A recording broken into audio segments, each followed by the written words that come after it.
Howdy watch fans, here's hoping that you're staying healthy, mentally, physically, and spiritually in these uncertain times. It's been 9 months since ordering the Undone Simple Union collaboration, the Sometsuke limited edition to 300. I'm giving a bit of a lowdown on the watch ownership, so if you're interested, stick around.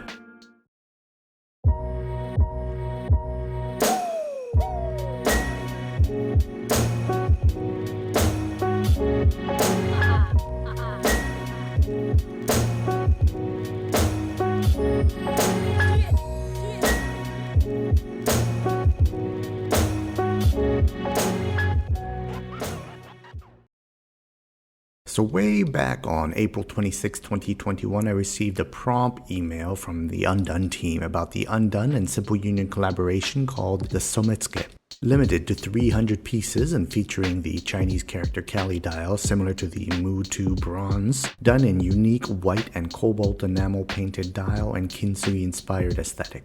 Now, right after seeing that email, I jumped, figuratively of course, at the opportunity to buy the new collaboration piece. The Sometsuke came quite a bit higher on the price range compared to the Mu2 bronze that was released in spring of 2020. Now, the bronze Mu2 came in at about $395 USD, and the Sometsuke came in at USD 488. But despite the price difference, that unique dial and that katazome strap by Simple Union coaxed that 488 out of my account pretty quickly and easily. Honestly, I was sold after looking at that email and tried my best and my hardest, resisting the urge to call Undone directly and yelling, "Take my money now." I didn't do that, don't worry. So, ordered on the 28th, the package arrived in the Maryland of Seattle on May 3rd. Now, back in May, I remember being pleasantly surprised at the careful packaging upgrade by Undone. Thankfully, they got rid of the Undone bag that they sent the Mu2 in and went with a robust bundle of plastic. Now, tearing into the package with the scissors and gloves with all the grace and patience of a toddler after eating a king-size candy bar, out popped the Sometsuke box. Now, kudos to Undone, as the packaging and logo also appeared to be an upgrade, a bit of digging through the upgraded packaging, and out comes the Sometsuke. I was immediately struck by the crazy unique blue and white Kali dial and kintsugi-inspired see-through cutout revealing the gold-toned Seiko movement underneath. As the Simple Union katazome strap can be a color and texture crapshoot based on the other photos that I saw online, I was happy to see that this strap had a nice deep blue color and a pretty white pattern. Now, the watch case was wrapped in a film of plastic to protect during shipping. The Sometsuke is based off of the Undone's Terra cushion case, which is made in 316L steel. The steel case features a nice diverse bit of finishing with a brushed top, with a polished edges and lugs that transitions back to brushed sides. Polished exhibition case back makes for an interesting aesthetic, showing that gold-toned TMI Seiko caliber NH71. For those of you wondering, TMI is not too much information, but rather Time Module Inc., Seiko's Hong Kong-based subsidiary offering Seiko's S2 movements.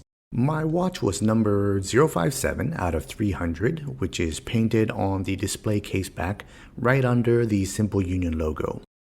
On the back, you have the Chinese characters that read Genteban in Japanese, along with the 300 mai, or the counting characters denoting 300 pieces.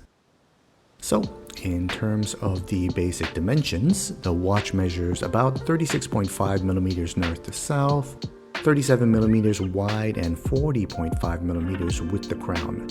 Lug to lug is about 43 millimeters, and the lug width is 20 millimeters.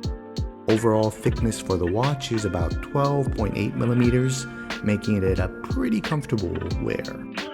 The watch with the katazome straps comes in around 68 grams, making it a comfortable, barely noticeable wearing watch. The movement is TMI NH71, as mentioned before, the automatic movement with 24 joules running at about 6 beats per second or 21.6 bph. It's roughly a 41-hour power reserve and lacks day-to-day complications. And to top it all off, it has seconds hacking and hand winding, which are pretty nice features. Now, without a doubt, the most captivating part of this watch is that white and cobalt blue dial, which is where the watch's namesake originates, Sometsuke. Now, Sometsuke literally translates to applying dye in Japanese. It refers to the act of applying by brush blue cobalt pigment to the white porcelain background of the ceramic underglaze.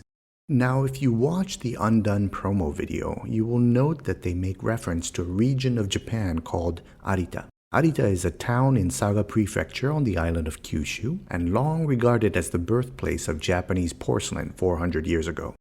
While contested, Arita's porcelain origin begins with the potters from the Korean peninsula, led by Kanagae Sanbe, in 1616. These early potters produced blue and white porcelain ware in the Chinese style. According to various sources on the internet, the referenced Chinese style was what the Japanese called ko sometsuke, which was a special type of porcelain ware produced in the Jiangxi province in China during the late Ming Dynasty. Now, I'm going to interrupt right there and say that I probably butchered the Chinese language pretty badly there, and I apologize profusely. So back to the Ming Dynasty, which lasted between 1368 and 1644. According to the website George Welsh Works of Art, the lack of Chinese imperial patronage for the Jiangxi kilns prompted Chinese kilns to find other markets for their wares. One such burgeoning market was the Japanese tea masters seeking Chinese tea ceremony ware. As China transitioned out of the Ming Dynasty into the Qing Dynasty, apparently Chinese sources of porcelain ware became harder to get. For example, the Dutch East India Trading Company started to source similar blue and white porcelain wares through their trade monopoly with the Japanese from the bustling port of Nagasaki, Kyushu Island. In fact, the Met Museum website shows a prime example of the Japanese Sometsuke porcelain. This porcelain plate emblazoned with the VOC monogram of the Dutch East India Company is a prime example of the type of porcelain ware that the Japanese were making during the Edo period. But just like anything else of cultural significance, we cannot boil down the art of Japanese porcelain making to mimicry for the benefit of the Dutch and Europeans. No, it may have started from a wish to replicate the art and sophistication of Chinese porcelain. But like the innovation of cars, TVs, and transistors, the Japanese took the art of porcelain making from the Chinese and made something uniquely their own. Now, art history, porcelain, all of this stuff is well beyond this humble watch geek's comfort zone. So I'll leave the history lesson or art history lesson here and focus on the watch. Now, after 9 months of wearing the watch in my rotation, I can confidently report back of 3 positives and a few negatives of this watch. But first, the positives. Number 1. After 9 months, I am still in love with the blue and white Sometsuke ware styled Kali dial and that wonderfully creative way of incorporating the Japanese art of kintsugi with the crack peek into the gold TMI movement. Now, I was instantly enamored at my first peek into the photos of the drop notification email, and I am still enamored every single time I wear the watch.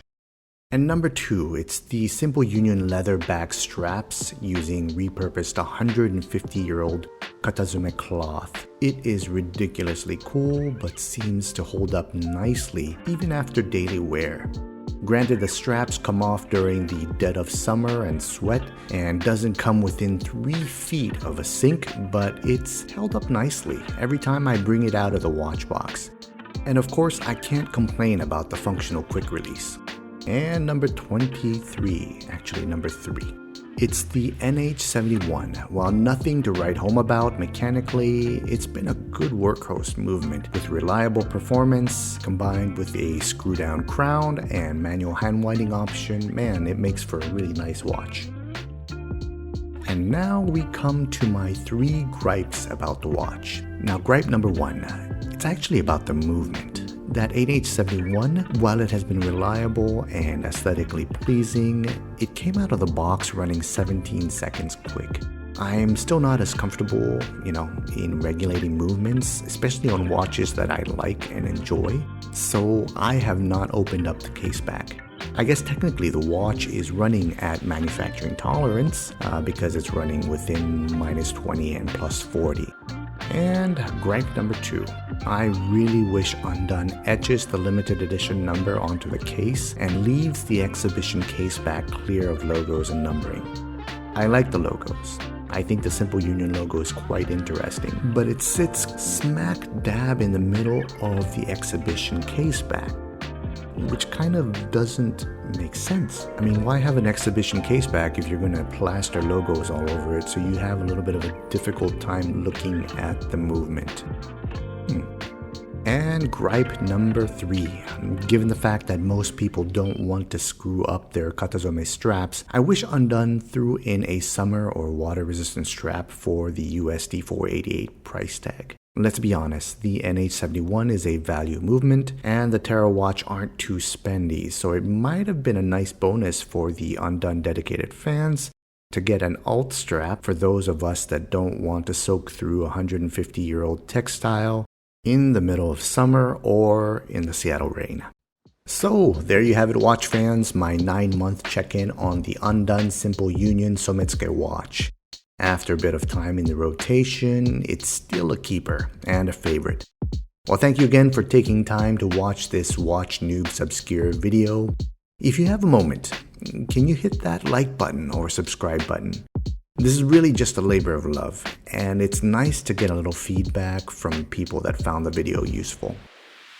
And as we say around these parts, whatever you are wearing, whether it's a Zin 105 STSA or a quirky Undone Simple Union collab on your wrist, you do you. In the immortal words of the great Humpty Hump of the Digital Underground, do what you like. Peace. Now, speaking of peace, my thoughts go out to my friends in Ukraine as they fight for their sovereignty and freedom. Hey, I know it's a watch video, but from the bottom of my heart, I say, Russian warship, go f*** yourself.